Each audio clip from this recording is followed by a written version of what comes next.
Hey, welcome to our latest episode of Rethinking Trauma and Transition, and we challenge the stigma surrounding trauma and the healing through our podcast.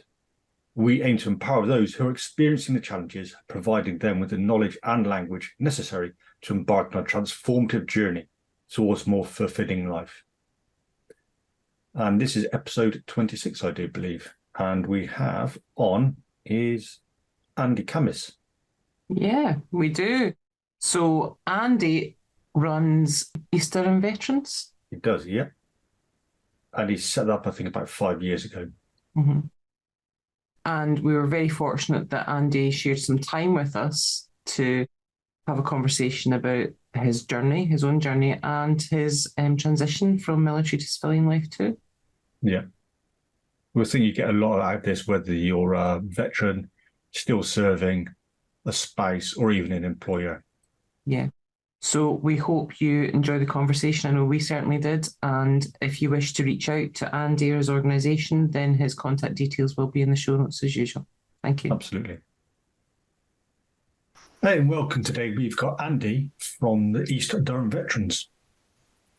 Lovely. Hello. Yeah. How are we doing? Thank you for coming along, Andy. It's all right. No problem at all. Thank you for asking us. Our pleasure. It's been a long time coming, I think.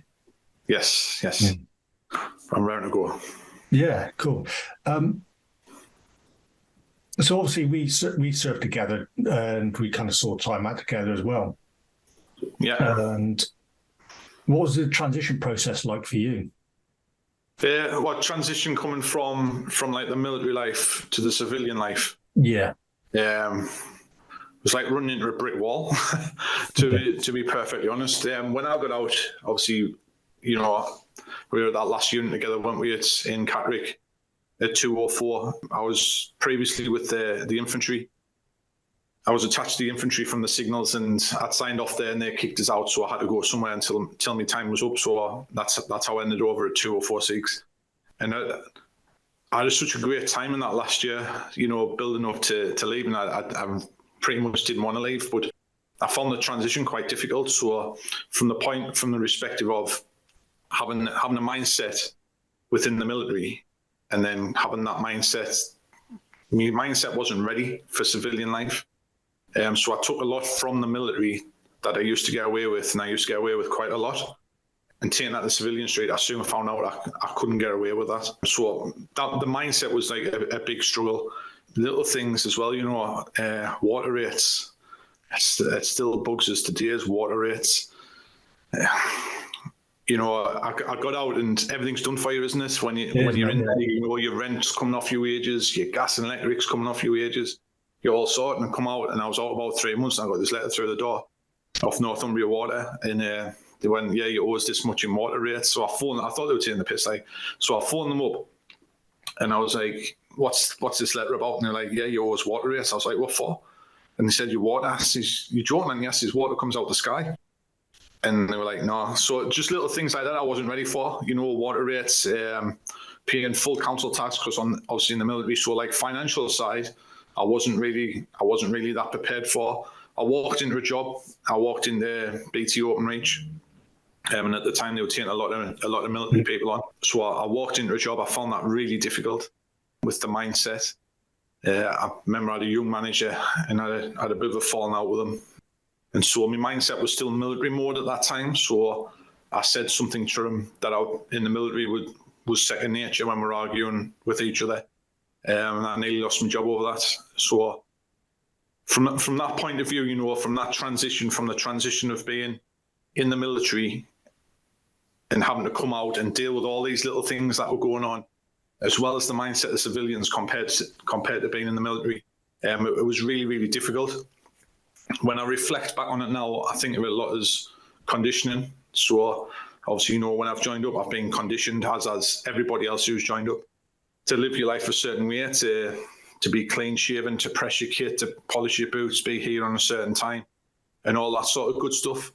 You know, but there's no actual conditioning to go from that life, you know, back to civilian life. And that's one of the things I've found over the years when I reflect back where I really, really struggled.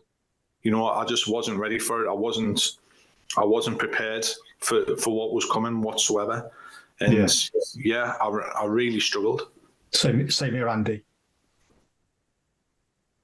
My biggest thing was, again, it was looking for work, and it was what's going on. Couldn't get permanent jobs. It was in out of work, or long times of period out of work. And that's kind of the main struggle, is getting a head around all that stuff, what's going on. As you say, being conditioned to be in that job, in that role.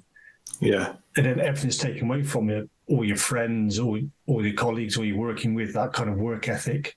Yeah. Those boundaries, that mission that's bigger than yourself, and you've got these big goals, big aims, and you're just a small cog in that, but it's still part of that bigger picture. Yeah. I think for a long time I thought to myself, that's it, I'm done.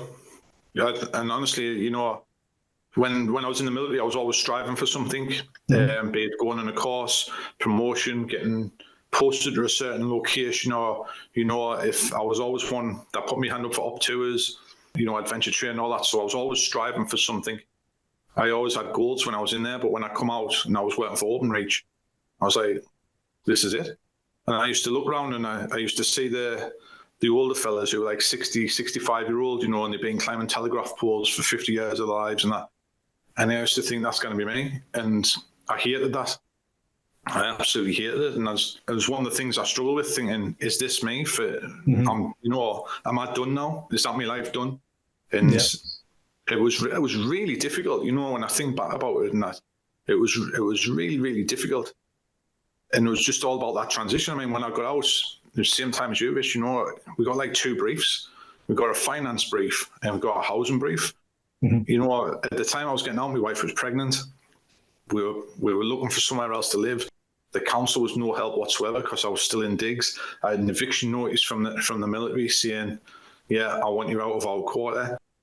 So we were looking for private rents. I went to one house close to where my mum and dad lived. I walked in, and all across the carpets, when I walked in, it was all slug trails and snail trails. So they had like a snail problem inside the house. So obviously we weren't going to go there. We ended up, there was a friend of mine who I went to school with, and she was on Facebook, and she was renting a house out. So I contacted her, and she said, come up and take a look. So we went up and had a look, and we took the house on. We decorated it all the way through there, put the carpets down in there. And it was just 6 months of hell. It was worse than being on tour, you know, and I've done some pretty bad tours in my time and that, but it was worse than being on tour.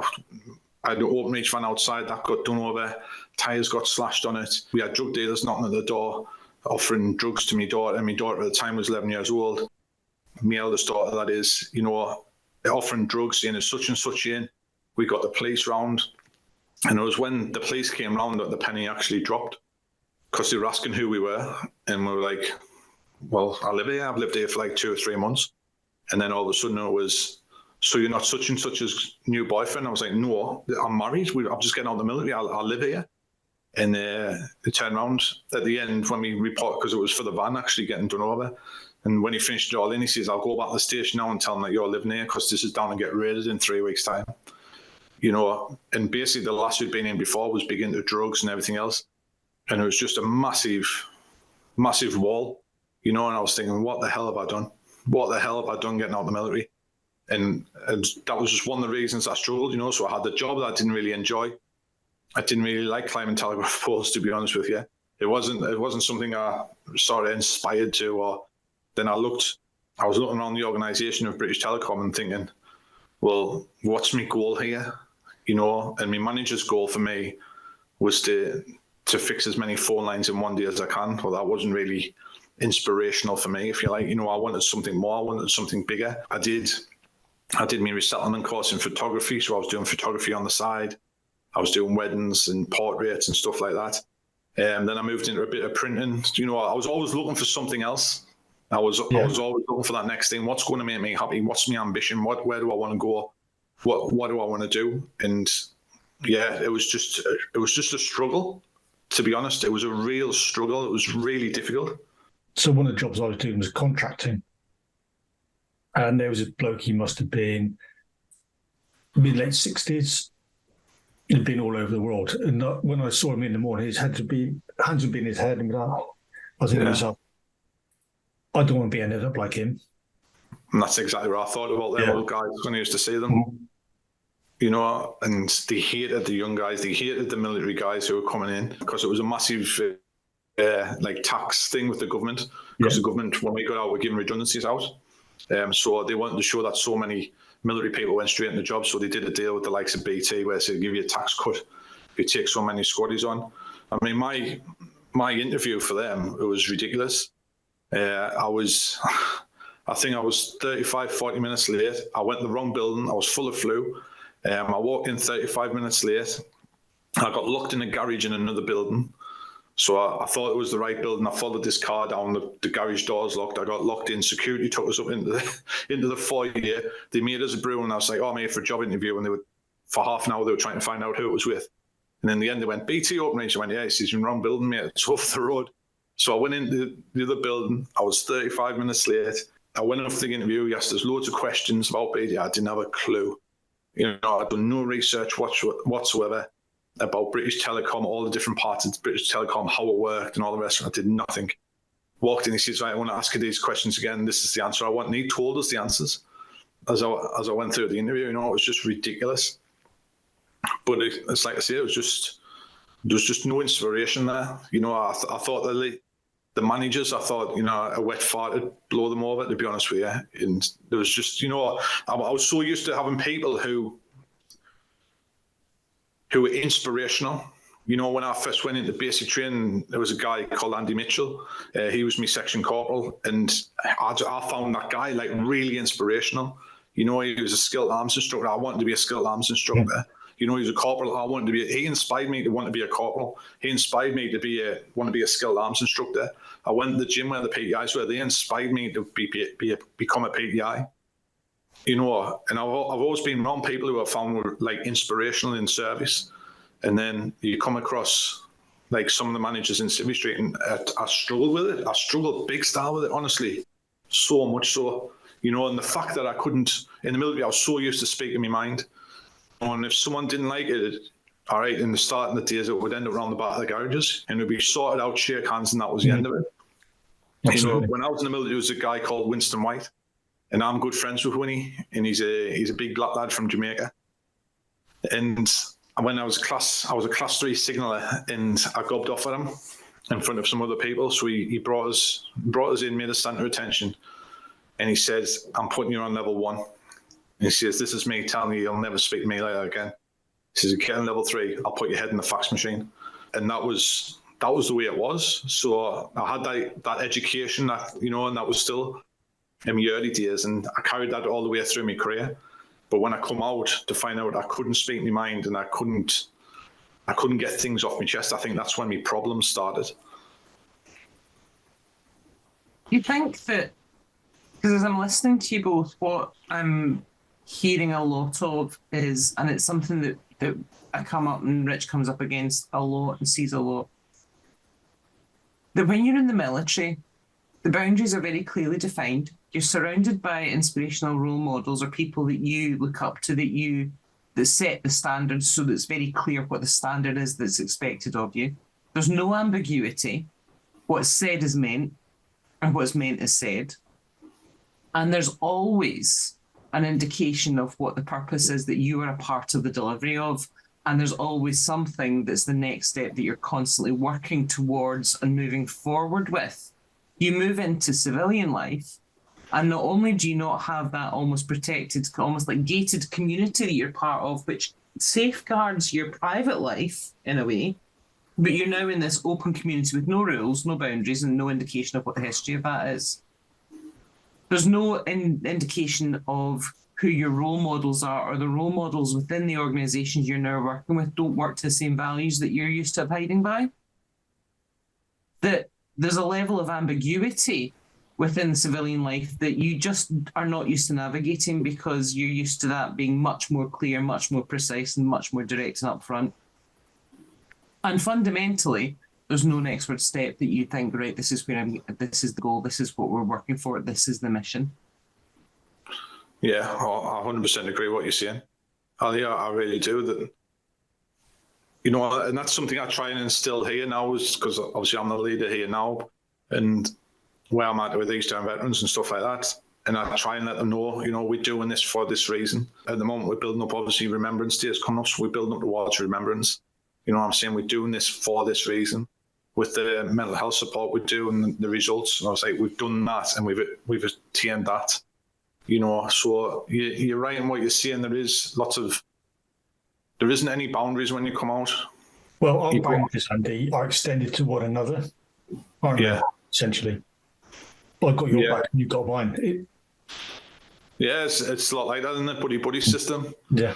And I found with BT, they quickly throw you under the bus to get themselves, number one, out the shit, and number two, to make themselves look good.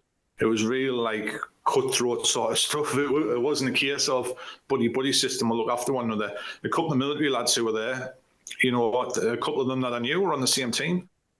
We had that. We'd look after each other's back.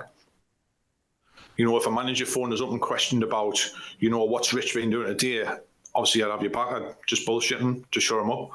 But at the same time, there was a lot of people there that didn't. And it was something, I used to come home fuming, absolutely fuming. And there's many a time I was like, there's no chance I'm going back. But at the end of the day, I had a family. I had a wife, I've got children. I've got to provide for them. We're in a private rented house that's costing... I was in Catterick in a 4-bedroom house and I was paying £100 a month. All of a sudden, I'm in this little 3-bedroom house in County Durham and I'm paying £650 a month. I was like, I've got to go to work to get the money to pay for that. And that was the mindset I had. And then also when you get that mindset and you stay somewhere for a couple of years in Civvy Street, you're a bit trapped. It's not like, all right, I want to get posted in 3 years' time. I want to try and get posted up north. I want to try and go back to Germany. I want to go to Cyprus. It's none of that. That's the job for life. That's the house for life. And that's very much the way it seemed for me. And, the fact that I just couldn't get things out and I had all these little things were building up inside of us as well. My stress boat, it was just absolutely chocker. It really was. I think I'm going to pick up on a couple of things that you both said there. So one was about the boundaries, because I think that comes back to the military mindset episode we did right at the very beginning of the podcast, Rich, where in a way is part and parcel of what makes the military so powerful is that part of the conditioning is you almost, and I like to think of it almost like hula hoops. So our personal boundaries are like hula hoops that we wear around about us, that safeguard us. You enter the military, you take off your hula hoop and you put it around the rest of your unit. But in response, the rest of your unit then take off their hula hoops and put them around you. Yeah. And that means that because there's the shared set of values, you don't actually need to safeguard your boundaries because the entire unit does it for you. It also means that because there is such a clear set of values that everybody adheres to, that even when somebody new joins your unit, you know that they are already adhering to those values and you don't have to question it. It's an ungiven assumption that that's what's going to be there. So there's that level of trust. You move into civilian street, you've got to navigate and assess and decide for yourself what the individual values of each person you meet are, and that's incredibly stressful. Incredibly stressful, because there's no indicators until they let you down, until they don't follow through on the behaviours that you are demonstrating. But it can put you in a position of overexposure where you're constantly overextending. In terms of that stress bucket, that also means that almost has a general erosion effect, where the longer you stay in a situation where you are not engaged, where you are under that significant stress, the less capable you become to remove yourself from it. Because all of your energy is then invested in coping. Yeah.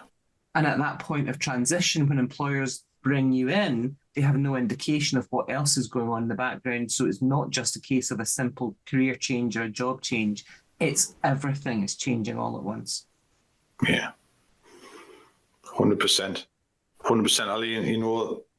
That word values, I think personally I've still got a lot of them values I had in the military.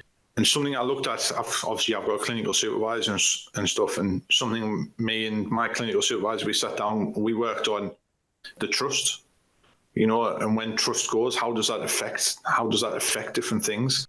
And that's a value, what you spoke about there.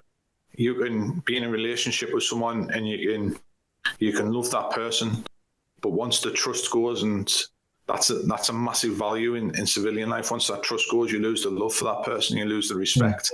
It was like a massive circle we worked on for about an hour and a half just talking about that. So there are so many values, and again, it comes back to that conditioning, doesn't it? Because those values in the military, they've been conditioned into us. Loyalty, respect for others, selfless commitment, all these different values that you have, trust. When you come to the military, no one's pulling you in and saying, right, let's sit down and talk about values today. It's a case of, right, there's a telegraph pole. For me, it was anyway. There's a telegraph pole, off you go, son. And it just wasn't for me. It just really wasn't for me. But that overextension becomes a real issue, because without everybody else's hula hoop around you, that means that your value set is such that you're driven to fix, to take responsibility, to go the extra mile, to recognise that actually everybody else comes first to your needs, because that's part and parcel of that military conditioning. But that also puts you in a very vulnerable situation when nobody else is doing that too, because you're the only one expending that level of energy in that environment. And that's not sustainable. Yeah, again, I just agree with you. I think, listen to both. I think I'm not the only one. Well, I know I'm not the only one, because obviously I deal with it on a daily basis, who has struggled with that transition. Mm-hmm. And there is so many differences between the military life and the civilian life, and people don't see that. They think, and someone said to me when I was getting out, the grass isn't always greener. And that person was right. The grass isn't always greener. It isn't always greener on the other side. And I certainly found that out. And I probably found it out the hard way as well. Something else we've touched on there was friendships. And when you get out, you don't have them, them relationships and them friendships that you once had when you're in the military. There's many a person in the military I used to love having a beer with. They come around my house. They knew where the beer fridge was. They'd come out the back, sit in the patio, have a good laugh. And them levels of banter as well. That's something that civvies just don't get whatsoever. When I got out, and it was very much of, I'd crack one of my jokes and try and have a bit of banter, and it was just on a different planet, not a different level. It was on a different planet. Yeah, and they're like, you cannot see that. And I'm like, why not? No. I just didn't get it at all. Like, again, when I worked with this guy, he's a great guy, and I get on with him, and basically he was doing the dodgy sticks. Years ago, he was doing the dodgy sticks, and he says, but he was putting all his own details into the dodgy sticks. So he's done a dodgy stick for someone, and basically they've gone and bought something on it for like 60, 70 pounds worth of movies off Amazon. So he phoned us up. He said, have you been buying movies? I went, no. Why? He says, well, I've put my details in. Someone's been buying movies. Well, I just burst out laughing, and he probably took offence to it. But to me, that was funny, and that was my banter level. But his banter level was very, I've lost 60, 70 quid. And I empathise with him, and I feel sorry for him. But at the end of the day, my banter level tell me that was funny. And he just didn't see the funny side of it. And that's fine. That's fine. But, and that's just a small, very little example. There's many other examples that I give where we've walked into a room and been a couple of military lads, and we've been having loads of banter, and we've been reported. And that was when I was at ABRH as well. I was constantly in the shit. When I got there, it was worse than being a 3-div. I was constantly getting reported for stuff, and a lot of it just came down to my sense of humour and just having a laugh and a joke with people and stuff like that. But that's, I think I would sit here all day and talk about the differences between military life and civilian life. I've touched on, obviously, the bills that you get extra when you come out and stuff like that, the employment side of it, looking at people, looking for inspiration, the values and all that. But another big one is the sense of humour and not having them people around you. I'm lucky because my wife served, so and her dad served as well. So a lot of the time I can have the banter with them. So it wasn't that difficult. Me and my wife's dad's always got on that level, you know what I mean? But there's many people who don't have that, and they struggle even more than what I did, because I had that. I was talking to a guy a few weeks ago, and he says, I'm only come here, he says, because I don't trust anyone else. He says, where I live, I don't trust them. He says, but I come here and I trust everyone that comes here because they're on my level. And that's why he says he can't go for a job, because he's worried about getting thrown under the bus and that affecting his mental state. And I totally empathise with him. I think it's really, really sad, because the ex-military have so much to offer to employers. because the values are fabulous. They are amazing in terms of getting shit done and taking accountability and the level of ownership and all of that sort of stuff that actually sometimes employers struggle to find. There's a can-do-ness that you get in ex-military that sometimes is really difficult to find. It's like gold dust sometimes. Yeah. But it strikes me that if we can just sort that transition piece so that the mindset has that adaptation as well, then you've got a second to none employee base waiting there. Yeah, 100%. And to do that, that's got to come down to government though, hasn't it? That's got to come down to them to say, look at these two-hour presentations that you're doing, or 2 hours in total, because there was an hour for each. That's not good enough. It needs to be a week of briefs where you're going in and saying, this is the crack, and being totally honest with people and saying, when you go to Civvy Street, this is the bills you can expect. Water rates at the top of the list for me, because that still rocks me well to this day. What the realism over rent, the realism over council tax, the realism over fuel. When you're serving on a barracks, many a time I used to walk to work. Now I've got to drive to work. There was at one point I was working for ABRH. I was working in Newcastle. Now from where I live in Durham, it was an hour trek to get to work, because once I parked the car, I then had to walk over the Tyne, because I used to park in Gateshead. I'd then have to walk over the Tyne Bridge to get into work. It was an hour from the moment I left the house to the moment I started. And sometimes I started at 6:30, so I was leaving the house at 5:30 to get in for 6:30. In the military, I lived 10 minutes away. It was a 10-minute walk. It was totally and all these different things. Mindset. I think there should be a whole day on mental health, about what mental health is, and how you can be affected in Civvy Street compared to the military, how things can come back and haunt you. A lot on trauma and stuff like that. And I just don't think the education's there for people to put this into place, because I think people who do put the transition from military life to civilian life in place, they're just not listening. They're not listening to, they want to listen, and I mean this in the nicest possible way, they want to listen to high-level officers who say, this is what you need to do, but actually come listen to the boots on the ground. Go and talk to the people who have gone through that transition. Go and talk to people who have done 8, 9, 10, 11, 12 years, all the way up to 22, 23. And what struggles did they have going from that mindset to that one? What would they like to be included in the transition that they think would be able to help people as well, to come back into Civvy Street? My biggest thing I would say to anybody would be, to plan and think of something that you really want to do. And I say that to my kids now. I say to them, find something in life that you're really, really passionate about. So my eldest daughter, she's a lot like me. She's very passionate about mental health. My youngest daughter, she's an actress. She's passionate about that. She's been going to Pauline Quirk Academy for 10 years. She's back on stage in London in January. It's fantastic. She loves it. That's what I want them to do. My eldest son, he's into history. So he's doing his A-levels at the moment. He's going to go off to university and do A-level in history. That's what I say to them. Just go and do what you want to do, because I know them years I had when I got out of the military and I was doing something I absolutely hated. It was a horrible time. I was horrible to be around. I was moody. I was miserable, and now I'm doing something I enjoy and I love. It's totally different. My mindset's totally different. A friend of mine, so he works for the Poppy Factory.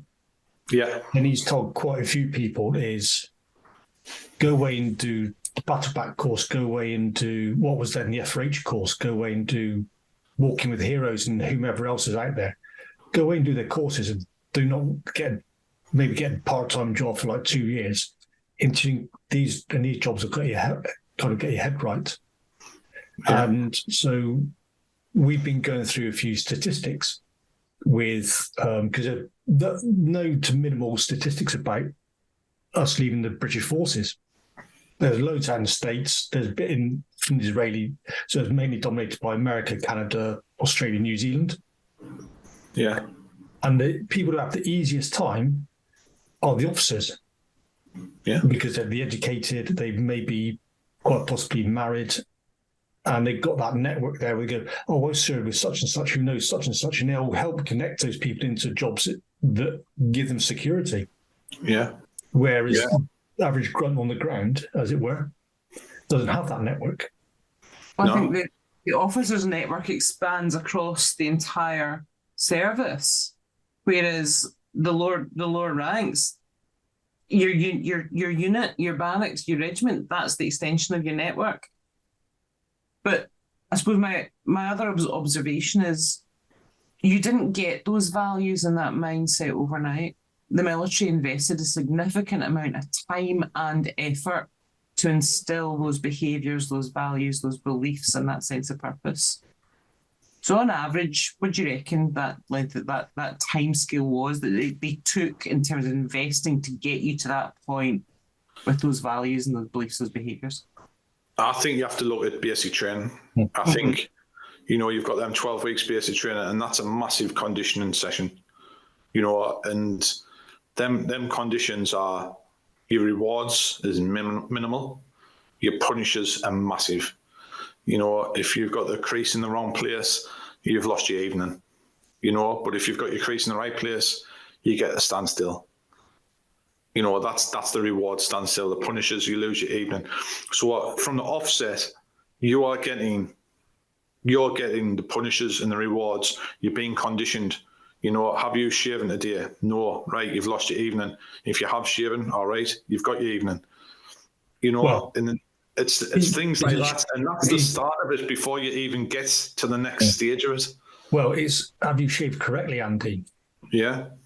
You got a bit of tuft of hair sticking out and you haven't cut, and then, Yeah, sideys. That was the biggest bugbear for me, sideys. Get them sideys up. I remember I was in Afghan, and I was with ACM Force Protection, and basically we were sharing a compound with the loggies, and the loggies sergeant major come over and said, "Who's your sergeant major?" I said, "I haven't got one." He says, "Have you got a WO2? I says, "Yeah, we've got a yeoman." He says, sergeant major. I says, "No, sergeant major is a yeoman." So this went on for about 10, 15 minutes with me and another guy called Richie Allen. In the end, he went, "Look, lads, I'll be honest with you, it's just your sideys, get your sideys up." All right. That's all you had to say, get your sideys up, But he was so desperate to go and see our sergeant major, which we didn't have, to report us. So yeah, you're right about shaving, and sideys. I remember there was a lad walked in from Scotland on my basic training, and his hair was down like his ears, and the first thing he said to him was like, "Wow, you need 10 haircuts." And that's the start of it. That's the start of the conditioning. It's like, go and get your hair cut, go and have a shave, get your sideys up, press your kit, hospital corners on your bed. I mean, if I went and told my kids to do a hospital corner, they wouldn't have a clue. They wouldn't, would they? I didn't know how to do one before I joined up. No, I've forgotten now. I did a bit of cheat. I've forgotten now, mate. So 12 weeks minimum to start to instill those behaviours. How much do they do in transition to start to switch that mindset? We're given a year, aren't we? But how much time of that is spent in the mindset within that year? You're given a year. Yeah, that's your notice. Yeah. That's what you've got to give. You've got to give that 12 months notice. In that 12 months notice, all right, you've got your resettlement package and go away and do a course. That's not really transitioning you. For me, they give you 2 hours. They give you an hour finance brief, an hour housing brief, and that's it.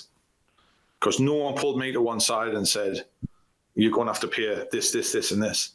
No one pulled us aside and said, "If you go," the first house I nearly moved into, basically the next door neighbour come out as we were just about to get the keys, and basically said, "Are you moving in there?" And we're like, "Yeah." She says, "Do you want to live around here?" She says, "That pub over there," she says, "every Friday night they smash all the houses up around there." That's not something you had in the military. You lived on a camp, next door neighbours. I mean, my next door neighbours in Catterick, one was in the infantry, one was in the RMP.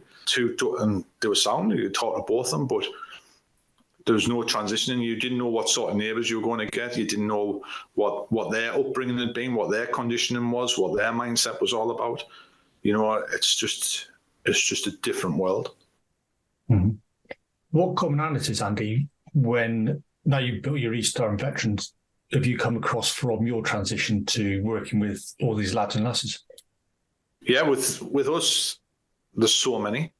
And you see, I think one of the biggest commonalities that they've got is that there is no transition there.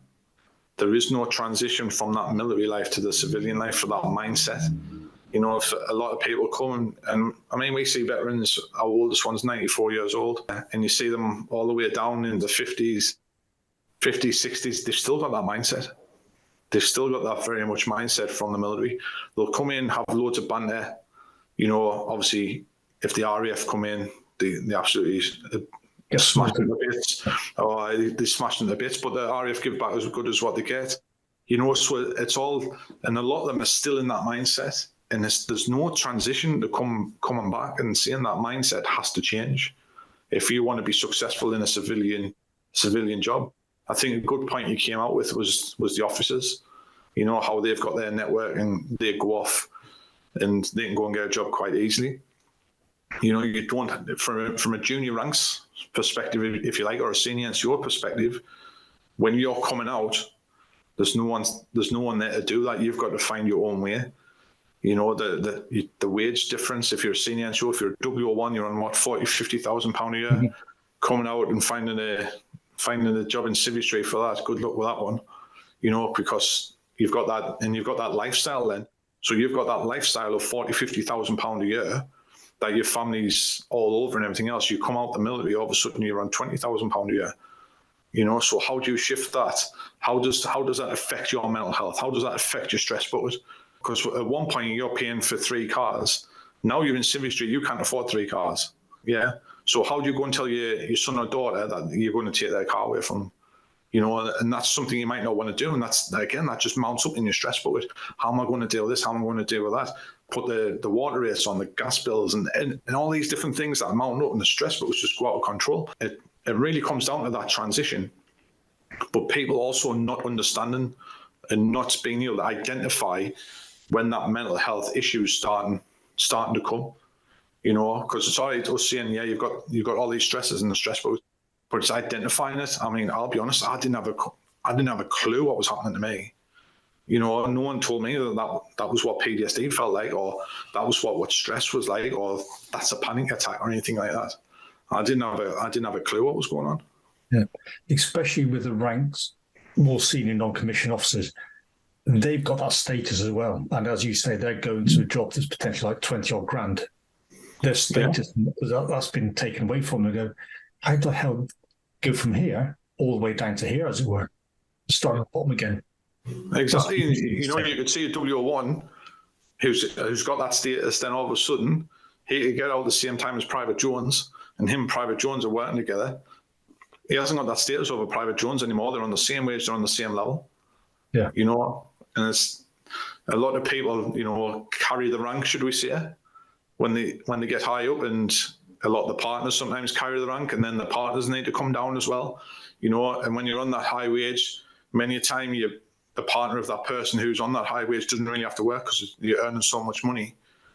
You know, coming back to Civvy Street, that's another thing. Okay, you're going to have to work now. Yeah. You know, for us to have any sort of lifestyle, like, okay, who's looking after the kids? Who's picking the kids up? Mm-hmm. You know, and it's about the network as well. Sorry, Andy, that's another thing we're going to be examining at a later date is the spouses, because they're kind of left out of the picture.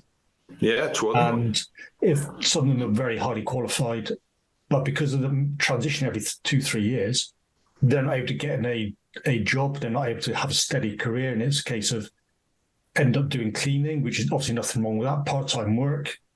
So they're kind of left unfulfilled into one side as well. And so they've got to deal with that transition and how they find jobs and everything else that goes along with it. Yeah, 100%. You know, and also living with the people that are getting out who are struggling with the mental health. You know, and many times they just, there's 2 ways you can go with it, isn't there? They can either pack the bags and leave, or they can stick by that person and support them and help them get through it. But also no one really looks at how's that affecting them. Yeah. You know, and that affects them massively. You know, when you're seeing a loved one who's going downhill with mental health, who's considering suicide, who's, you know, feels on the bottom, who's hallucinating, who's nightmares, who's waking up during the night in an aggressive manner, how's that person dealing with that? And that's something we are really big on here at East Durham Veterans is, looking after the family. So on a Friday, we have like a massive group on, and we made sure that group is tailored for everybody. So we have wood carving for the people that want to try that. We have model making, we have craft, and we have music. And, there's something there for everyone. And then at the end, everyone gets a free meal. So there's something there for everyone. And that's part of looking after the families and looking after the spouses and stuff like that. We'll see you Friday, Andy. Yeah, you're more than welcome. It's broth this week with crusty bread. Awesome. That's doable for me. I can get there. That's not a problem. But I think the other thing is that Civilian Street doesn't understand the military CV. So if we were looking at things like a spouse CV, you will see a lot of short-term transient roles. But what they don't understand is the reason behind that. So they overlay that with the assumptions they have when they would see that with a civilian CV. And they come out with the wrong answer. Yeah. And they also find it really difficult to equate military language and military descriptions to how that gives transferable skills. So some of the art form of that is almost minimizing the military and refocusing the CV so it demonstrates it. But that's also about employers recognizing there's a whole underlayer of support that they possibly need to consider or at least check is available. And that's also probably for me is about transition support that says we need to do something about the behaviours and the values and the mindset, because we've spent 12 weeks at the very start of the career conditioning that in, then we spent the entire career reinforcing it. Now we need to help the individual tweak that to make that fit civilian life. Yeah, and that keywords that you just said there, transferable skills. You hear everyone coming out when you're getting out and say, oh, you've got transferable skills. Yeah, what are they? Tell me what my transferable skills are, because I don't know what and I still struggle with this now. What are my transferable skills? I'm going to battlefield and I'll scream someone. Does that mean I'm a good communicator? Is that a transferable skill? Because, I've done a skilled arms course. What transferable skills have I got to bring into Civilian Street to see that I know how to strip down a GPMG? How's that transferable to Civilian Street? And that's something I still look at these days when they say you've got the military have transferable skills. What are they? Put them into civilian talk. Help people when not in the last year, help them before that. I personally think that part of that transition getting in, they should also have that transition should be ongoing to get out as well. Mm-hmm. And there should be a constant CV there saying, okay, you've just done this course. Yeah. This course, the transferable skills from that is this. So start to migrate that now into your CV. If they've finished any course and they got a sheet of paper and said the transferable skills for Civilian Street from this course is this, then brilliant. If you go back to being a skilled arms instructor, you're probably looking instructional techniques. Yeah, that's a transferable skill, and that's one that everyone can understand. But just saying, I'm going to strip a weapon system down in 30 seconds. And that's the way a lot of people will see it. They won't actually look quite deep into it. What is the transferable skills from that course to come into Civilian Street? Yeah. That could be as simple as the military spending a little bit of extra time on things like, as you say, course specifications and outcomes, but also things like job specs and person specs for when you transition through your career, so that with that you have the military specification, but you have the translation into civilian speak, so that you as a leaver can go right, I can pick up all of those specs, and that's my civilian speak part of that translates that for me. Yeah, 100%. Well, it can even be added into people, invest in them. They invest in the military life, if you like, by doing that job and everything else. Invest in them for getting out. I'm looking after a guy at the moment. He's got MS. He just got shown the door. Right, there's your pension, see you later. Wow. Invest in that person. That person's invested his life into your regime, into your conditioning, into your way of life. Invest in that person and help that person when now he's getting out of the military. Instead of just shutting the door. It's all about investment, and we just don't do enough of that in the military. And one of the big conditions, I say this all the time, I started on Monday, I did peer support group on Monday, I do it every Monday with a bunch of guys. And basically, you know, talking about emotion, I'm not allowed to cry. I'm not allowed to talk. Why not? Because I was in the paras. But you're not in the paras anymore. It's you cannot talk. You can just get over it. You know, get over that point where thinking that person told you can't do that. Why can you not do that? Even if you want to do that. If you want to do that, then you can do that. Don't let someone tell you that you can or you cannot do something. Go for what you really believe in. Yeah. Well, that could also be, if they're really willing to, would be added into the wonderful Matt's week of training. What they call it now. That's mandatory training. Right, so that's where we go through rules of engagement, first aid training, all that sort of all that sort of stuff. Yeah, it'd be good if they had a mental health one, wouldn't it? I don't know if they do. They might have now. I don't know. Quite possibly. It's been a few years now since I served. Mm-hmm. With your East Durham's organisation, Andy, what do you help people with? So we were set up primarily as a mental health charity. Well, in fact, sorry, I'll start again. What made you set up the organisation, and how did you see that need? About 6 years ago, I started really struggling with my own mental health. I didn't know it was mental health. That's what I was trying to say earlier on. Knowing that transition again, I didn't know what was going on. I was working at BT and I did my back in. And basically they ended up taking us off what they call the tools, being an engineer, and putting us in the control in Newcastle. And I was working in there, really enjoying it.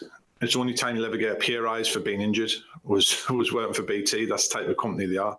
So I was working there. Everything was going great. Got on with everyone. I sat with a couple of older guys who got us. You know, they got me banter and stuff like that. And I was really settled. I was really doing good. Probably the best I'd done since I got out of the military.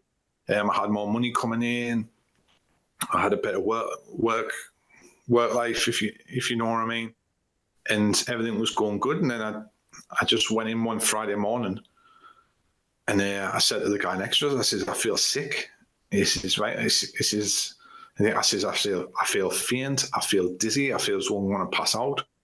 You know, and he's like, all right. So they went and got a manager, and the manager was like, yeah, I just feel like I'm going to keel over, like. So he said, I'll take you home. And I think I passed out twice in his car when he took us home. I got home, got the doctors and that, and the doctors were like, oh, it's nothing. Don't worry about it. And I was like, all right, no bother. Then that night, I couldn't get my breath. And I was having a massive panic attack. I was literally asleep on the sofa, and I was having a massive panic attack. And for months before that, I'd been having nightmares, and I was hallucinating. Yeah, and when I was walking down the street and stuff like that, I had to look twice. Many a time I thought I was back in the Middle East. I was massive hallucinations, massive nightmares. And I was really struggling. But I didn't know what it was. I didn't know what was going on. And we went into the hospital that night, and they asked us, they said, have you got any money worries? Have you got any of this, any of that, any of that? I was like, no. I says, everything's good. And it's really hard, because then your wife starts questioning you, you know, because she's like, if we've got something going on that you're not telling me, you need to tell me now. And I'm like, no, everything's cool. You know, I just don't know what's going on with me. So that went on for months. You know, I'd be in work, they'd have to bring us home. I'd be working from home. I didn't have a clue what it was. And I was going to see the doctor, and I saw the doctor, and I think the third time, like my GP, the third time I saw her, she turned around and I said something, and she clicked, and she said, are you a veteran? I says, yeah, I am. Yeah. She says, I think you've got PTSD. And that's when it all started, really, where they really started looking for help for us and stuff like that. So I ended up going to see a charity in Durham called Veterans at Ease, and they deal with NLP. Mm-hmm. Met a guy there, Gareth, ex-infanteer, really, really good guy, did loads of work with him. And I felt as though I was on the road to recovery. I learned lots from him. I learned lots of, it's like psychoeducation. I learned lots about the stress about it. I learned about my mental health. We talked. It was a safe place for me. I felt as though I could go in there and tell them what was going on. I could tell them about my past. I could tell them about incidents in Iraq and Afghanistan. And it was really, really good. Then they moved from Durham up to Newcastle. And I ended up I went back downhill again. I finished seeing him, and I was all right for about 3 months, and I just plummeted again. And so then I went to see the doctors again, and they said, right, we'll put you on combat stress. And I was like, all right, no bother. So I was seeing combat stress, and I'm sure everyone's heard of combat stress, and I was seeing them, and I was seeing them once a month. And then I was doing the peer support groups as well. The guy who does the peer support there, I'm still really good friends with him, Craig, ex-Fusilier, really good lad. And then all of a sudden, combat stress just lost all the funding. I was due to go to Scotland on the rehab course for a week. I was literally 2 weeks away from going. Got a phone call, that's not happening. Got a letter saying we've discharged you. And it wasn't just me, it was thousands of people across the country they discharged. And just saying they lost the funding, they were going to rebrand, they were going to remodel. The guy I was seeing once a month, Andy, he lost his job. He went and he says, I'm done. He says, I've got redundancy, I'm going off somewhere else. So I was in this like crossroads, if you like, and I was at this point where I'm thinking, well, what do I do? Where do I go? I'm struggling like mad here. Where do I get the help from? So it was at that point I started making a bit of noise, and I started asking a few questions of like my MP for one. So I asked a lot of questions around there, and I went into the MP's office. I met a guy called Dave, and he's ex-Fusilier, and we got talking. We got talking about the gaps in service where we are, because where I am here in East Durham, we've got the highest child deprivation in the country. We've got the highest death by suicide in the country. We've got the highest death by cocaine use in the country. There's all these, you talk about levelling up. There's no levelling up here. And he said, right, let's do something about it. So we started putting our heads together over the months ahead, and we came up with the name of East Durham Veterans, and we decided it was going to be a mental health charity, and that's where it started. Really, we got some other people on board. We got some trustees. They were all the MP who was knocking on the door first. He believed in us. He came on board with us, Graham, really top bloke. So there was me, Dave, Graham. Then we got 2 county councillors in Kevin and Leanne, and we formed the East Durham Veterans Trust. So there was a lot of conversation around what should that last bit of the title be, and we came out with Trust. And it started off with being a mental health charity to support people in mental health. I enrolled at college. I had been at school for 25 years. I enrolled in college to start a counselling course. I'm now a qualified counsellor. So I went to university after college, did my course, and that was the goal. It was to be able to provide mental health support in the form of counselling for veterans and their families, because there was a dire need for it within this area. And 4 years on, well, just over 3 years as a charity. So we had charity status the 17th of July 2020. And just before I come on this call, I was just checking some of our figures. We've supported 641 people in just over 3 years, which is unbelievable. Considering people told us I was crazy. My job at ABRH at the time, I was on, I think it was like 45 grand a year I was on. I took a £25,000 a year pay cut to do what I do now. So I went down to 20 grand a year just so I could do this. And I get so much satisfaction out of it, out of helping people. And now we do the mental health, so we do the counselling, we have peer support groups. And when we first started, it was very much a case of looking at stuff and going, what causes a mental health problem, right? Why is that person struggling so much? If we just give them counselling, where are they going to go from there? So then we came up with this unique model, and it just works so well.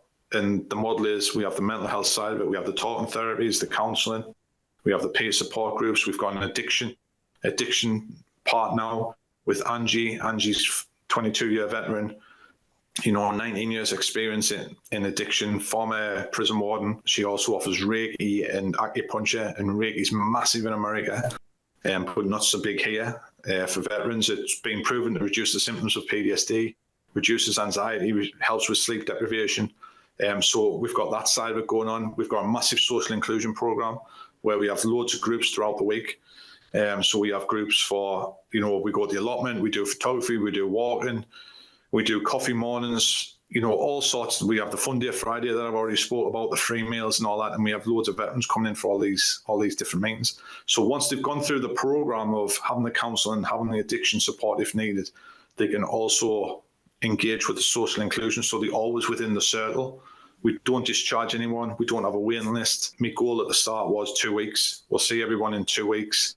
We had a referral come in this morning. That's been picked up and they've been contacted today. So it's been done within a couple of hours. So they're getting the help straight away. We've got caseworkers that are here. That's the first point of contact when they come into the charity.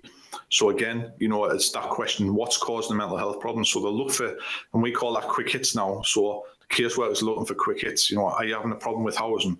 No problem. We've got a connection with Armed Forces Outreach Service who deal with the community-based housing. If they need supported housing, we work with Launchpad. Food and fuel poverty, we've got a food bank here. We can work with that. Fuel poverty, we work with organisations with fuel and so many different things where you can get the quick hits. So it's like it's an all-around service. And again, they come in, it's like-minded with the likes of the banter where they haven't had that for years in some cases. And it saves lives. It's as simple as that. It's saving lives, what we're doing here. And it's just, I'm just proud of it. I just love it. That's phenomenal, Andy. Awesome. Yeah. Because obviously you're looking at... Yeah. Sorry. You're doing Maslow's hierarchy, aren't you? Taking everything and looking as a holistic one piece instead of a bit here and a bit there, which all organisations do, is I don't look after that bit, but we'll call somebody else in over that bit. And that can cause a whole load of head fuckery for an individual if they're dealing with various different agencies all at different times. Yeah, can you imagine walking in somewhere and going, I'm struggling with housing.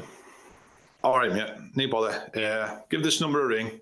They'll sort that out for you, right? See you later. Out you go. What does that person think of? It's taken us all this time through, again, comes back to that transition, where you because during the military, people are scared to ask for help. Yeah, there's no getting away because they're worried about what that punisher is. Because they've had all that conditioning where the reward's very minimal, the punisher's massive. They're worried about going and saying, I've got this going on in case they just go, man up, get on with it. So they've built up the courage to walk through the door and say, I've heard you're really, really good. Can you help us with this problem? Yeah, there's a phone number. Go and phone that person. They'll help you with that. I never wanted to be that organisation. So that's why we have the case workers. So their case manage everything for them. So when they come in, so if they have got that problem, the case manager for them. So we have got the relationships with the other charities that are around, SAF has identified us now, and they want our caseworkers to be trained as SAFA caseworkers. So that speeds that whole process of getting support from SAFA and the regiments up. And that's through the hard work that they've been doing with supporting people. So it's exactly what you're saying. It is a holistic approach, rather than saying go there. We've got the relationships where we'll support you and we'll case manage and we'll speak on your behalf, and we won't let people take the mick out you or forget about you. We're here to help you, and that's the big message we try to send over. Basically, you form a unit round about them. Yeah. It's exactly that, and the banter's good. I mean, I get it being ex-signals. I get a lot of grief off a few of them and all that. They call me the dancing ladies because of my cap badge, and I just remind them that, the Royal Signals are the only cap badge in the British Army with a god as their cap badge, with Mercury, the god of speed. And that shuts a few of them up. But, it's like that. They take the mick out of me. I've got the artillery guys, obviously the cloud punchers, drop shorts, Then we've got a Scots Guard that comes over. He literally lives over the road. He's got to be the smallest Scots Guards person you ever meet.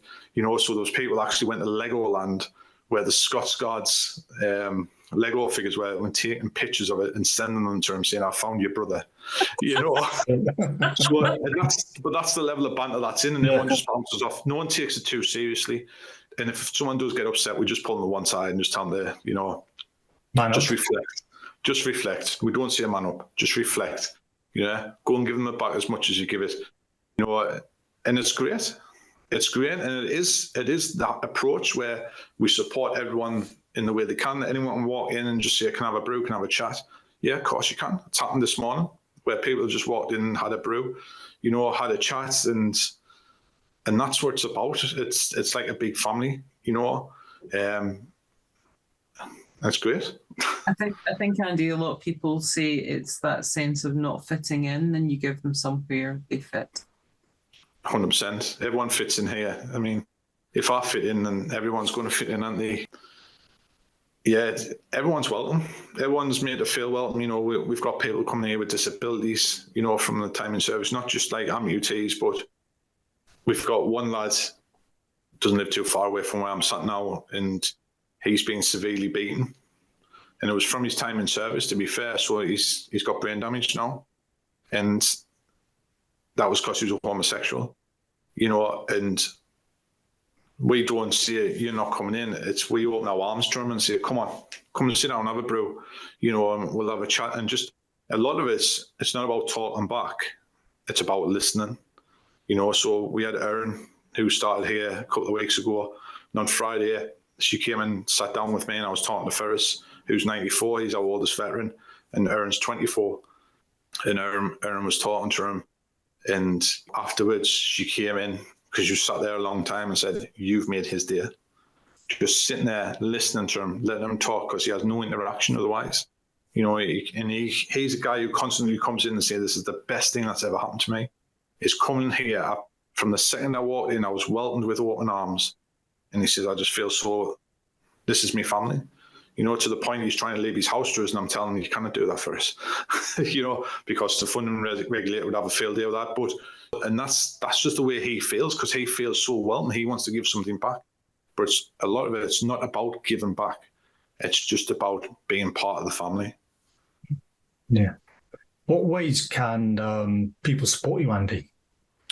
I think send us a couple of £1 million. That would be a good help. In all seriousness, though, Rich, you know, supporting us, just spread the word, and just, you know, let's get people talking. Let's remove the stigma.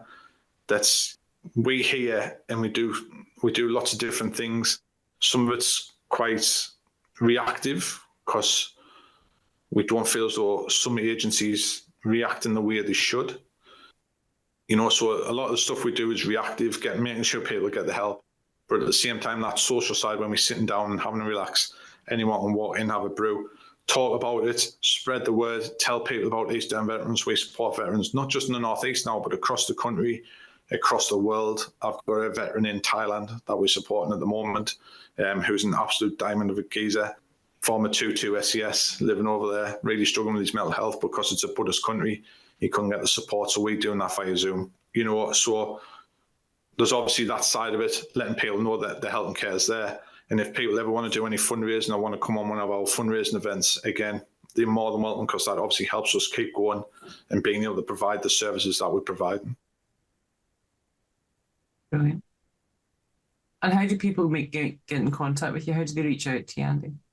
Quite simply, just go on our website. It's www.eastdurhamveterans.co.uk. You can go on there. It's got all our phone numbers. You can email us. It's got all about the mental health support we're doing there, the Reiki, all that sort of stuff.